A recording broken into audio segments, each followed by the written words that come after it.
Oh, the do or the tuner clues, a reminder of the truth remains, but the gang's in tooth. Ruthless UC brew onto the bloom, like sapping a Venus fly trap. Hourglass in full, ghost polar purple and green, storm to form the world. Vampires bite in the floodlight, iceberg of wonder, Atlantic thunder, navy gray snake on the throat, cutting edge over the boat. Sprites, notes, tethered rope, gold, metal stone, roses glow, first to fall, glass and full. Damage to the royal icing on the wings, window seat, Persephone, preserving wrath, undeserving me, white wood and freeze. Hades, Hades, Hades, Hades. Clouds are waiting, hell shaded, pale and naked, black light fading, Esmeralda merrily shaking, and earthquakes of my making, dragons in the faceless, maybe we will make it. Quetzalcoatl deity, almighty beep, serenade of my sleep. Solely tempts me into a temple of dreams, my eye offering a secret. Quetzalcoatl deity, almighty beep, serenade of my sleep. Solely tempts me into a temple of dreams, my offering a secret. Lover is suffering dipped in the sea. Quetzalcoatl deity, Quetzalcoatl deity, Quetzalcoatl deity, Quetzalcoatl deity, Quetzalcoatl deity. Metal Moon Magazine X Vampire, an ancient vampire/demon from Turkish culture. In Turkish lore, the concept of a vampire is represented by the word yek, which translates to devil or Satan. This term is found in the oldest Turkish texts and is used to describe a type of vampire in Turkish culture. The word yek is derived from the verb yemek, meaning to eat, and is associated with cannibalism. In the context of Turkish culture, yek can also refer to a glutton or someone who eats excessively. The vampire-like creature Yubir, also known as Ober, Hober, or Vupper, is another significant figure in Turkic mythology. Yubir is depicted as a ravenous and insatiable creature with vampiric features, capable of transforming into human forms and possessing the ability to inflict torment on those it consumes. These creatures are part of the broader tradition of supernatural beings in Turkish folklore, which includes various other mythological creatures and beliefs. Astray and Turkish lore, the concept of vampires is represented by the term ober, which translates to glutton or appetite. This term is often associated with supernatural beings that consume blood and are linked to the idea of vampires. Additionally, the yek and yek-ikek are other names for vampire-like creatures in Turkish mythology, reflecting the diverse representations of these supernatural beings in the region's folklore. The metal connected to vampires is silver. In folklore and mythology, silver is often depicted as a powerful weapon against vampires and other supernatural beings. This association stems from various beliefs, including its antimicrobial properties and its historical use in amulets and protective items. Silver is considered a symbol of purity and has been used in Eastern European vampire lore to ward off evil spirits and protect against vampires. In Arabic mythology, vampiric entities such as ghouls, gullah, and algols are prominent, characterized by their flesh-eating and blood-drinking behaviors. Ghouls, gullah. Description: ghouls are female vampiric beings found in Arabic and Persian folklore. They are often depicted as flesh-eating creatures that may or may not be deceased when they partake in their gruesome feasts. Ghouls are known to exhume fresh corpses from cemeteries when living flesh is unavailable. Historical context: the belief in ghouls dates back to pre-Islamic Arabia and persisted into the Islamic era, with references found in classic literature such as 1001 Nights, Alf Layla wa Layla. They are often associated with terror and superstition in the region, with tales suggesting they can only maintain their existence by consuming the hearts of young men.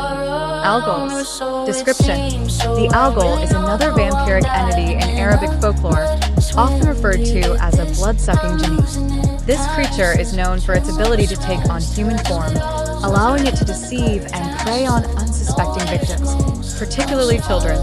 Algols are said to live in cemeteries and are difficult to kill due to their supernatural resilience.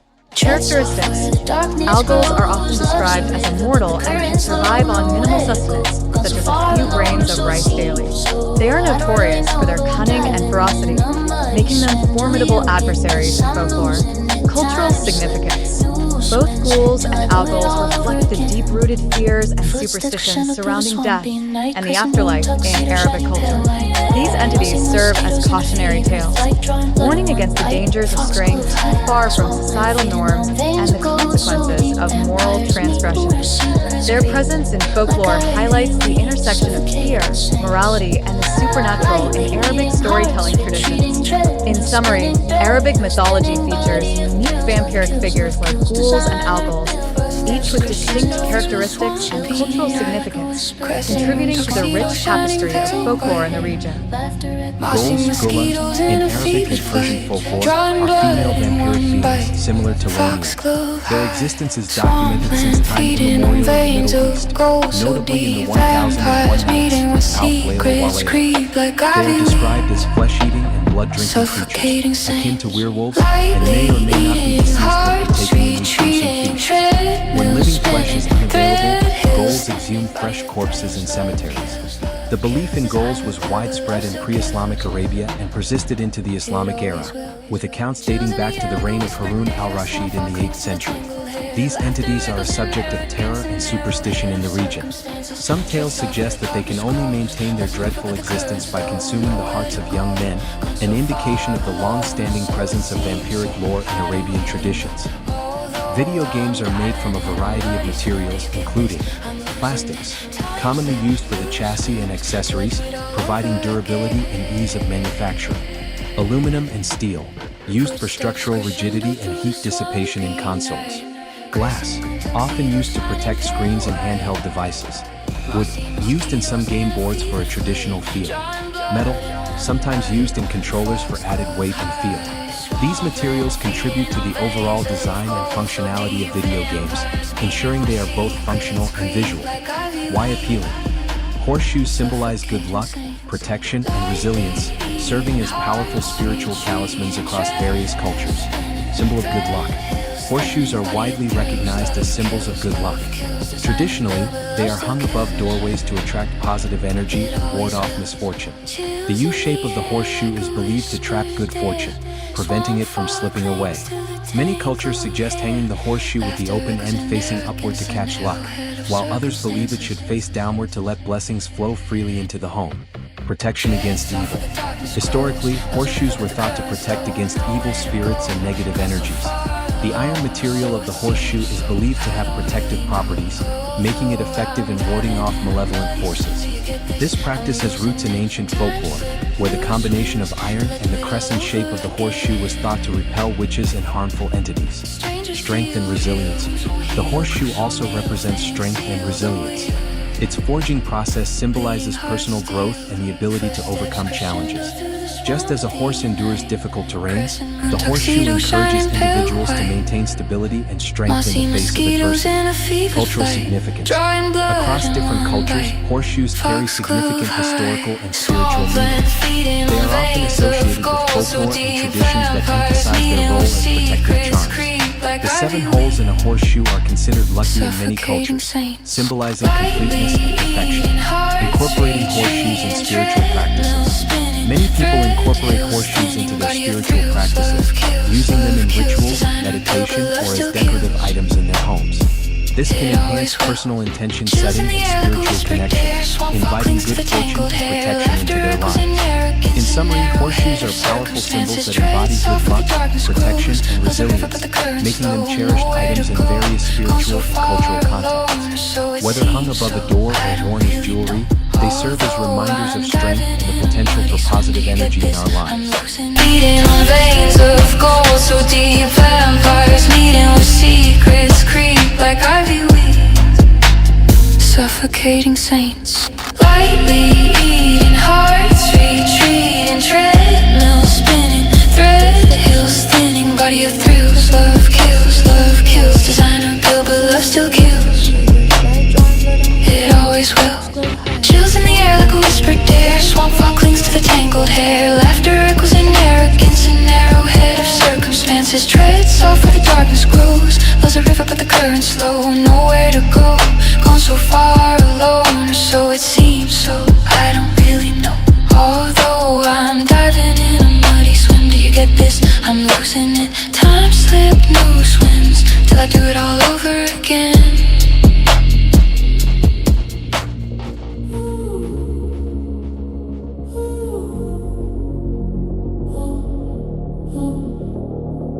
Footsteps crescendo through the swampy night. Crescent moon tuxedo shining pale white. Mossy mosquitoes in a fevered flight, drawing blood in one bite. Foxglove high, swampland feeding on veins of gold. So deep, vampires meeting where secrets creep like ivy weeds, suffocating saints. Lightly eating hearts, retreating treadmill, spinning thread, hills thinning body of thrills. Love kills, designer bill, but love still kills, it always will. Chills in the air like a whispered dare. Swamp fog clings to the tangled hair. Laughter echoes in arrogance, an arrowhead of circumstances. Tread soft where the darkness grows. Love's a river, but the current's slow. Nowhere to go, gone so far alone, or so it seems. So I don't really know. Although I'm diving in a muddy swim, do you get this? I'm losing it.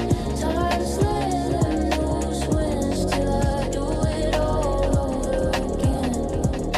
Footstep crescendo through the swampy night. Crescent moon tuxedo shining pale white.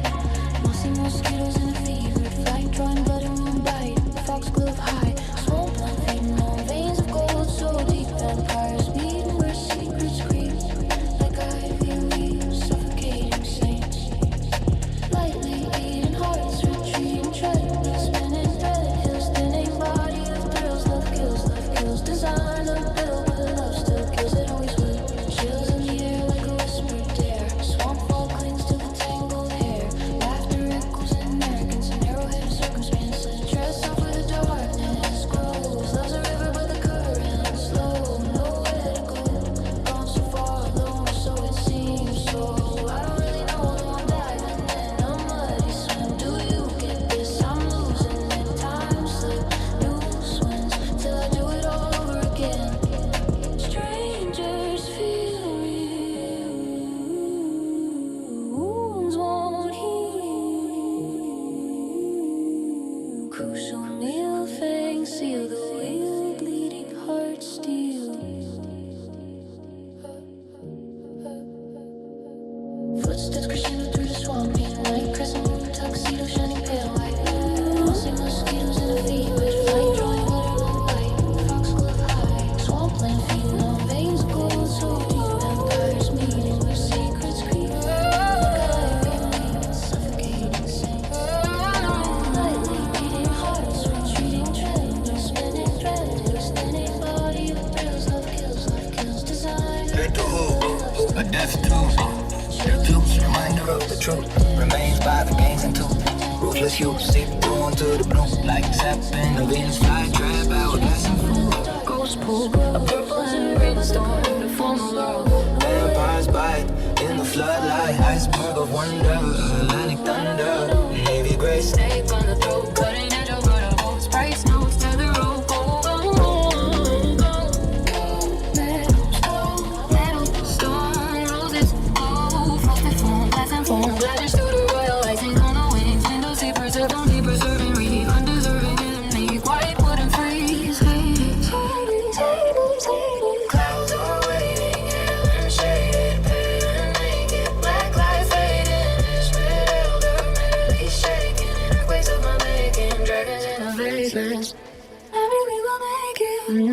Odă cu o melodie a morții. Momentul pusnicului despre adevăr rămâne. Pe lângă bande și dinți, nuanțe nemiloase se infiltrează pe floare, că se va într-o capcană de muște. Venus clepsită în plină, fantomele trag o furtună violetă și verde pentru a forma lumea. Mușcătura vampirilor în lumina inundație. Iceberg cu minunii, tunetul Atlanticului. Gri mari în șarpe pe gât, mucităietoare peste barcă. Note de sprite, frânghie legată aur, piatră metalică, trandafirii strălucesc, spumă înghețată, sticlă și foliile doamne aduse regalității, gheață pe aripi, scaun la ferestră, Persefona, per porție de cunună nemeritoasă și blândă înghețabile.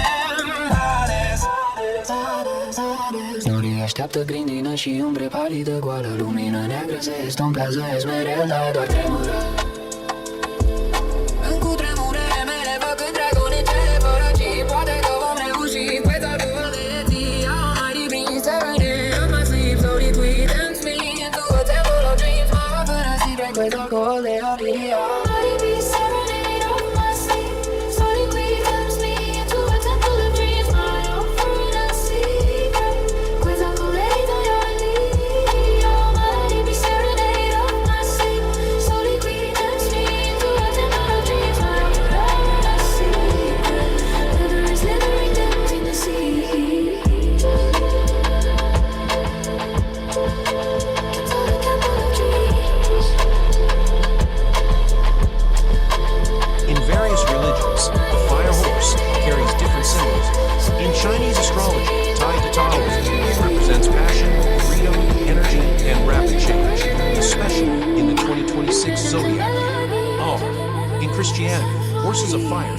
symbolize divine power and protection, as in 2 Kings 2 verse 11, where they draw Elijah's chariot to heal. Then, in Buddhism, it embodies vital energy and effort in spiritual practice, dharma. In Hinduism, fiery horses can evoke the sun god Surya's chariot, symbolizing light and being. Italian. Sources vary. Interpretations depend on cultural context. The year of the fire horse in Chinese zodiac, like 2026, combines horse traits, energy, independence, with fire element, passion, volatility.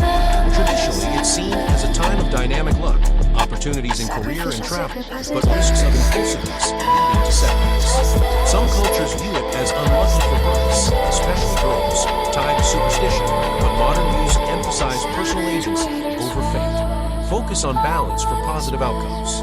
Fire horses appear in various myths. In Czech folklore, the flaming horse has a sun on its forehead, providing light to a dark kingdom until stolen and retrieved by a seer through magical doings. In Irish tales, the Each Ten fire horse is a flaming phantom that punishes evildoers by forcing them to ride it while burning. Japanese zodiac's fire horse year, e.g. 1966. Legends warn of headstrong individuals, linked to a 1682 tale of a woman nearly burning down Edo. Paranormal accounts include ghost horses in places like Canyonlands National Park, said T. Ohan Trails. The past year of the fire horse was 1966. Notable events: Japan's birth rate dropped 25% due to Haino-Uma superstition. Women born then seen as unlucky. China's Cultural Revolution began. Vietnam War escalated. Black Panther Party was founded. England won the World Cup, and Star Trek premiered. In the year of the fire horse, emotions may surge with passion and impulsivity. Face them by practicing mindfulness, channeling energy into creative pursuits, and seeking balance through journaling or deep breaths. Persistence pays. Off, stay grounded. Anku, Breton and Brittany. The Anku, a skeletal figure or cart driver, is a death omen collecting souls. It might be seen near a house's entrance, signaling death's approach. Central to Breton mythology are supernatural beings that embody both benevolence and malevolence, such as the Anku, a skeletal figure personifying death who drives a creaking cart pulled by black horses to collect souls at night's end, often appearing as the last person to die in a parish each year and serving as a grim reminder of mortality. In the Celtic mythology of Brittany, the figure of Anku is associated with death. Tall and wearing a long dark coat, a wide-brimmed hat, and carrying a scythe over his shoulder, the skeletal Anku is a collector of the souls of the dead. Anku is sometimes said to have two skeleton helpers who assist in loading the souls of the dead into a rickety cart drawn by black horses. There are a number of tales about Anku. One is recounted in the Book of Breton Myths, Legends, and Music compiled and published in 1839 by Theodore Herzart de la Villemarque, Barzaz Briez. It involves the story of three young drunken friends who, when returning home one night, met an elderly man dressed in black on an old cart. The man was Anku. Two of the men started to taunt the old man, and throwing stones broke the axle of his cart. They then ran away. The third young man felt sympathy for Anku and helped him mend the cart with a branch and used his shoelaces to hold the axle together. On the morning after the incident, the two who had thrown stones at Anku were found dead. The third that had help was spared by Anku, but his hair had turned white. He would never talk in detail of his experiences that night. The Anku is a figure from Breton, Brittany, France, folklore, often depicted as a skeletal harbinger of death. He serves as death's assistant, driving a creaking cart pulled by black horses to collect souls of the deceased. Legend says he appears as the last person to die in a parish each year, roaming at night as a reminder of mortality. It's a mix of benevolent protector of graves and ominous soul gatherer. Saint Mary Magdalene went through a deep moral conversion to become one of Jesus' most favored disciples. This is so typical of how God acts. He always picks the most surprising collaborators in his plan of salvation, the ones who in human eyes would seem the most unsuitable and least likely. Such is the love of God beyond our imagination.